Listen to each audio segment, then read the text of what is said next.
Get wild. Ready to get wild, and not only ready to get wild, we also have amazing crowd. We have incredible watch parties going on online and on site, but game one is ready. Let's take a look at the players flying in.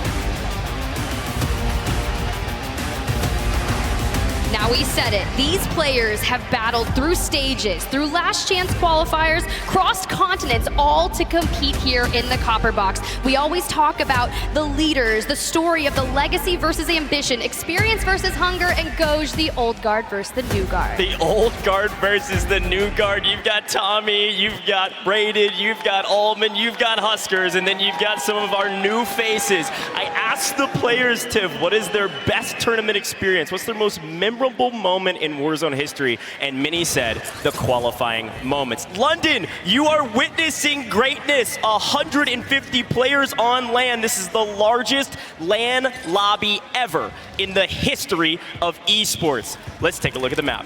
And then we see the map. And the zone isn't necessarily the most atrocious one I've witnessed here. It could have pulled full on water. But looking at our first team, Nickel, Picnic, and Wagnificent. Wagnificent, such a win grinder, and honestly, going to do incredibly well here. You really want to land in a relatively safer area, maybe over by Sawa, which you'll see this team is you can get money really quick, but we wanted to get into the action, and DBZ, no stranger to it, already engaging. DBZ back at it again. They had some chemistry rifts, and they're already in trouble. The crowd not happy, but Zlaner already down and eliminated. Aydan, Heed, Gromalok, one of EU's finest squads. They said, we're running 3 signals today, Goj. Not 1, not 2, but 3, and already they've got Clutch, Belk, and Destroy in their sights to try to grab the first team wipe. We are less than 2 minutes into map number 1. They've already got their loadout, they've already got their signals, and Noobs is already going down elsewhere. Yeah, this is the key to today. You cannot find yourself full wiped. And Gromalok's gonna try to find it. Grabs a knock. Should be able to clean this up, no problem. Destroy might try to sneak a res here, but Clutchbox has gotta be saying, run away. We have to stay alive. Sure, they've got the gulag, but with Gromalok right behind, the signal out of bullets. Destroy will just barely sneak away. You think about the stages throughout this, you know, we had the Cronin meta, and now we transfer over to the 3-2-1 meta, AKA the Signal 50. You heard Limax in that interview you guys all just witnessed. He's like, I'd like to give a shout out to the Signal, and that's what everyone will likely be running here. While we look at this beautiful free cam shot, you can see where FIFA Kill is positioned, but our players are kind of contemplating whether or not do they want 2 or do they want 3 Signal 50 ops on their team.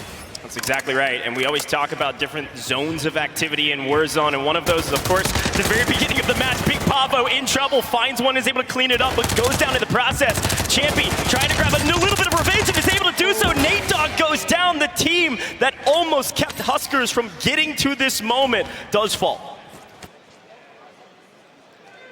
Let's see, Tappa just laying down, kind of positioning well. Taking the high ground early on is going to be nice, but you have to survive that. But checking on over Village, Aydan's squad really likes to land here. You can see that Z Smith, Ebates, and DJ Moss have already kind of rotated through, and Aydan electing to separate a little bit away from Rated and Adrian, and something that's really cool. I had a chance to sit down and talk to them just yesterday as well. At the helm of that is Rated, the IGL, who makes a lot of their positioning calls.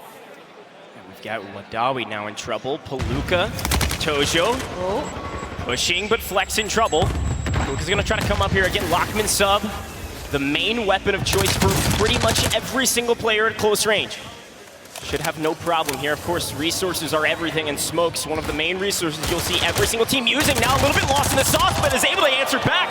Palooka finds one. Moods goes down. Team 42 in trouble as Flex is going to try to get the better of his opponent. Player advantage is everything. Sure, you lose one, you got 2 more. This should be a team wipe. Send them all to the gulag. The issue is they need to keep moving and fight their way in. That ring is going to be no joke. That gas is very hard to run. You can see the kill leaders in the upper right now. Team Biffle on 4. Team Almond with 2, tied with Aydan and Clapson. So off to a really hot start. Granted, we're not even 5 minutes into this match, and checking in with Wars. Getting a little mixy here. Believe going down. Now the second player coming in, but Wars is trying to heal, but he jumps in. Unfortunately, does go down. King AJ, let's get it. This is a great fight. Wars was telling us before, I was competing before many of these players even touched the game. Will fall, but King AJ, one of their top slayers through multi-stage process to get to this moment. Last alive, not a kill to his name. And these are those moments you look back on. If I would have taken that fight, what would have happened? Brolic, a long and hard journey to get here, but is here nonetheless. One of the most wholesome players here, but will not seem wholesome on the map. Let's take a check-in with one of those teams that we were talking about a moment ago, Huskerrs, Mutex. Jesus, an incredible squad, had a tough shake of it, ended up getting 5th in the LCQs, just barely missing out on making this stage, and after some shuffles around, some visa issues, and everything in between, finally they were able to make it. They got the call like 2 weeks ago, Tiff, and they're here, ready to prove themselves. Yeah, we ran into Jay early on just before everything was kitted out, and he's like, look, I've been playing since I was 9. My dad got me into this, and whatever I win here today, well, I'm giving it to my dad, but before that, you've got to survive. A lot of teams will be rotating through Observatory, and now Mutex and Jay, last standing for the team, are gonna have to finesse around Gromalok, but you have to be able to see them first, and that smoke is constructing all of the view around them, but high ground is key, bits the pace. He's able to crack the shield, but you have to make the pull, and now unfortunately the numbers are not there. Now Jay, last alive for the squad, want to prevent going a full wipe, but Azen, they do it. There are only 10 mouse and keyboard players here, and Azen is one of those playing on ridiculous sense. Has no problem fighting against the controller players, and one of the other keyboard and mouse players with Huskerrs. A nice win, only lose one in the process. Remember that moment though, losing one there is gonna hurt, but the team wipe feels a lot better nonetheless. Flex here on the wide rotate. We talked about the early game, right? You wanna grab some early kills, you're gonna feel good about yourself if you got 4 or 5 like Biffle, but on the other side in the mid game, you've got to set yourself up for in-game. You've got to rotate early, especially in this 3-2-1 meta with the signals. There's always gonna be people set up on rooftops. You want to get there first, so find some early eliminations, then use the mid game to rotate to the end, and then you're set up for that final couple circles. Not a bad shout. Saw Huskerrs going down in the kill feed, so I want to say I think he lost the Gulag. Unfortunate for him, Mutex might have lost his as well. So we need to keep an eye on that, because if Jay comes back and they have one player last standing, but hey, Jay does win it. Palooka, a little bit in trouble. Now folks, if you're taking a look at the top of your screen here, 2 teams have been fully eliminated. Palooka's gonna try to make it a third. Adrian goes down. Where are his teammates? They're not close enough to help. Aydan raided up inside the building. They don't want to risk a full team wipe here, and Tojo's going to push the equation. When you get a knock, you've got to full send. Aydan, a crowd favorite, at least back home, certainly not here, goes down, and now Raided is on the run. Raided is on full hot pursuit to get out of dodge, but you can see that Tovar is going to play it a little more caution. He's not going to overextend just yet. He wants to be able to catch a nice angle on Raided, because to be able to go out so early on, take out a Titan, that is what you need to do. But playing the low ground, playing through the tunnels, just keeping out. You can see Raided just nestling in on that fence line, trying to make sure his back is clear. Here's the thing about this squad. Anybody could win. We're on 0 ping. The server's around the corner. Everybody is playing on the same game, the same map, in the same location. And Flex, a team that got 15th in stage 2, barely making it to the global finals, but not having to play the LCQ, and they're taking down a hometown hero favorite. Oh, peep this. I do love a little bit of recon drone action to get some fresh pings for your team that's going to be running the Signal 50. We shoot once. We don't connect necessarily, but it's okay. We just need at least 2 bullets to take them down. Only 3 bullets left, but we'll see what's going to happen here. Now, I do believe, Tiff, we actually have a quick interview with the first team that was eliminated. We're gonna get a chance to hear from them and see what went wrong and see who it was, because there was a couple teams that went down at around the same time. So we wanna get that check in here shortly and see what happened. There it is, Frankie is on the stage, let's check in. Can you just tell us what went down? We went to our usual spot. There was 2 teams that pulled up both sides, got pinched through 2-0, so a little bit unlucky, but it happens. It's just on to the next map. Had those teams done their research on you? Do you think they came for you specifically? I think everyone knows our landing spot, so we will get targeted pretty early, so it's like we expected it. It's just the fight was such a 50-50, it could have gone either way. If you were expecting it though, you considered maybe practicing dropping somewhere else just to be safe? Oh yeah, we got like 6, 7 spots we're going to go to each map, so depending on what the zone is going on, but we know what we're going to do. Okay, so maybe a change up in the next one? Potentially, yeah. All right, I'm sure I'm not going to be speaking to you again unless it's over in the witness position, but I do want to give you this as a good luck charm. It's the wooden spoon. Thank you, Tommy. Appreciate it, thank you. Shout out to Frankie there, hitting the wooden spoon to Tommy, one of the teams that I would have not anticipated to go out first. TBE, the Legends, the Titans, as Enigma said early, Tommy the prodigal son has returned and has exited early, but here's the deal. They land up near Tarak Village. He said it himself, everyone knows where we land and we've got to be hyper aware of the potential contest. So Nofo, Dongy, Big Pavo and co, they're running into a little bit of mix here. What's crazy about this Dongy play here, and I don't know if he's gonna win it, he is! Somehow comes out on top. Big Pavo, though, pushes the equation, is able to answer back. I was talking to Vonbutt in the bathroom right before we got started. He said, hey, TBE changed up their spots. They might be coming to us. Somebody's contesting them. Apparently, he was right. TBE, the first team out, is ridiculous. They've still got the momentum, but Zach pushing the equation, trying to answer back against Big Pavo. Yeah, but with one shot on that Signal 50 allowing you to get the crack, you can just immediately close the distance with that Lockman SMG. And that's why on the desk earlier they were saying how many eliminations that SMG has, but Braxton, Empathy, all of them popping off, and I've been keeping an eye on that, but let's check in with some of our previous winners, Blade, Savvy Ultras, and Vortex. You can see Blade already on 2 eliminations, a good chunk of damage, and navigating just the outer edge of Ring.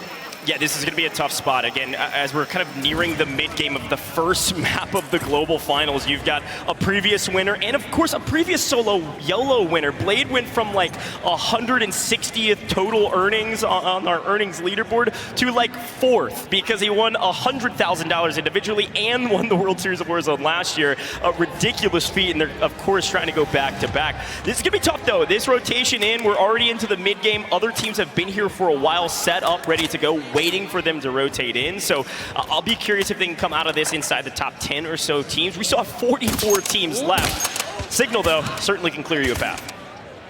Get a good chunk of that map and that picture-in-picture. You can see we're pulling straight over to Rohan Oil. Team Smixy, no stranger to that area, will likely have already been. But let me tell you, I saw the elimination feed earlier, and I saw a little loadout single next to Flanked with a death, so maybe he got crushed a little bit, so we'll have to keep in see how they're doing. Sure. Yeah, hey, there's a lot of ways to die in Warzone, that's for sure. We'll see if we can get a clip of that later. Blade on 2, couple knocks. Again, team, game, kills aren't everything, but on the scoreboard, kills are everything. Especially with the flare gun in game, you can get people back so easily, even in the late game circles. We're gonna have a lot of floaters as we get into those final couple circles, so audience, pay attention to the number of teams. FIFA kill, first time on main stage, and his team is full wipe. Oki able to come back, but FIFA in trouble without a single kill to his name. FIFA goes down, I don't know what's happening, but it's King AJ and Wars pushing the equation. This looks a lot like stage 1, Tiff. That's a little Amiya on Amiya violence, if I've got to say, for EU. You think back to 2021, the trio, Juki's, FIFA, and Wars were the winners of World Series of Warzone. Now here representing 3 different teams, and of course, they run into each other. All right, well, there's a team that a lot of people back in North America have been cheering on for a long time, and I know our on-site watch party with the Pulse Check's been cheering on as well. We saw Biffle, we saw Sage.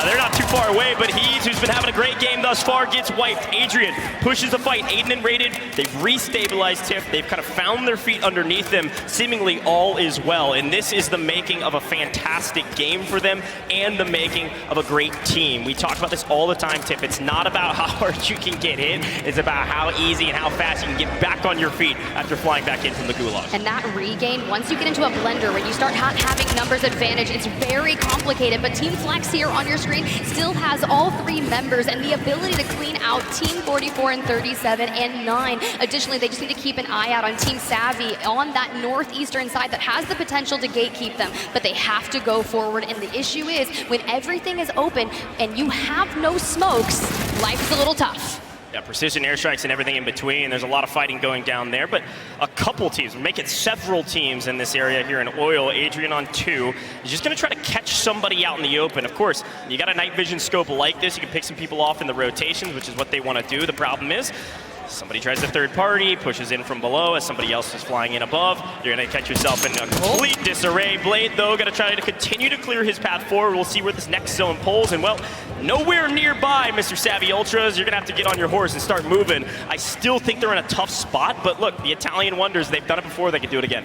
Team Flex now fully eliminated as well. Squad 1 gonna get wiped. That's gonna be Juki, so we gotta keep an eye, and maybe someone had an ability to come back. But we have 103 players left in the lobby, and now we're just kind of patrolling the outer. But the issue with this open area right ahead of Rohan is you have to go down in elevation. Where Blade is currently positioned will be at that ultimate high ground, and you can kind of keep an eye out. Now they are running that Schlager Night View scope on the Signal 50, which will allow them just a little bit of extra boost on the thermal sight. But the issue with that is you run the risk. A lot of people, Super Evan included, are running a different scope that gets them that faster ADS speed. That's right. That's a great shout, Tiff. And I need to remind everybody here in the stadium and everybody at home, of course, we've got that classic World Series of Warzone format. Our multiplier doesn't even start kicking in until you're in the top 35 teams. We're not there yet in the 4th circle. We still got a lot of Warzone to be played, but those team numbers are going to drop dramatically here in the next 4 to 5 minutes. So be ready. It's going to be ticking down like seconds on a clock. Super Evan Colors, Swagg, they're going to have to push forward a team that just barely made it here after a monster effort near the end of the World Series Warzone series. They got a chance against our wildcard team, Tactical Brit. Able to answer back, a couple nades, takes down one, but should be no problem to get the revive here. There's 1, 2, 3, 4 teams in this area. Not every single team has a full team of 3 though, so somebody's gonna be in for a rude awakening, and I think that's Reader. You have to be able to maintain this building and clear out this side of your zone to prioritize the rotation. They have a couple Signal 50s. You see Swagg is using the night view, so that'll help. But the moment you peek, they're already anticipating it. That's the issue with the Signal 50. It is so incredibly quick and takes minimal damage to do that. That's actually going to be Tactical Brit on the other side, and he really showed off winning that wild card map on an epic layer cake during the LCQs, but they are about to take down a powerhouse. Super Evan able to close the distance, grab one, gets the trade, but immediately gets dumpstered on.